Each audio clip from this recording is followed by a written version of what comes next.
आ, विवेक तनखा जी जहाँ पर एक सांसद हैं ही, उससे बढ़ के वो एक सोशलिस्ट हैं। मंडला के परिप्रेक्ष्य में देखें तो हमारे मंडला के लिए उन्होंने बहुत कुछ किया है। स्वास्थ्य के लिए बहुत जागरूकता से उन्होंने काम किया।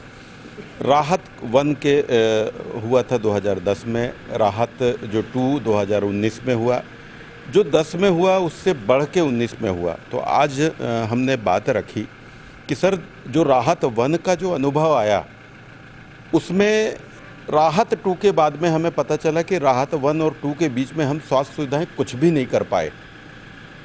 2 के बाद में जो 3 इतना सक्सेसफुल ना हो, उसके लिए हमने उनसे रिक्वेस्ट किया माननीय तनखा जी से कि उनकी प्रेजेंस में एक एनालिसिस हो कि आखिर ऐसी क्या स्थिति है, स्वास्थ्य की सुविधाएं हमारे यहाँ इम्प्रूव क्यों नहीं हो पा रही हैं। अगर जो हम पिछले 2 कैंप करने के बाद में शासन ने और प्रशासन ने क्या सजगता दिखाई, यहाँ की जो मूलभूत स्वास्थ्य सुविधाएं रेगुलर बेस पे बढ़ रही हैं। स्वास्थ्य सुविधाओं जो डिस्ट्रिक्ट लेवल की बात करें या CSC लेवल पे बिल्कुल कोई इम्प्रूवमेंट नहीं है। तो आखिर हम कैंप करने का हमारा उद्देश्य क्या है, उसमें एक स्टडी भी होना चाहिए। इसी संबंध में, चूँकि मैं भी खुद एक डॉक्टर हूँ, मैं इन सब चीज़ों को महसूस कर रहा हूँ।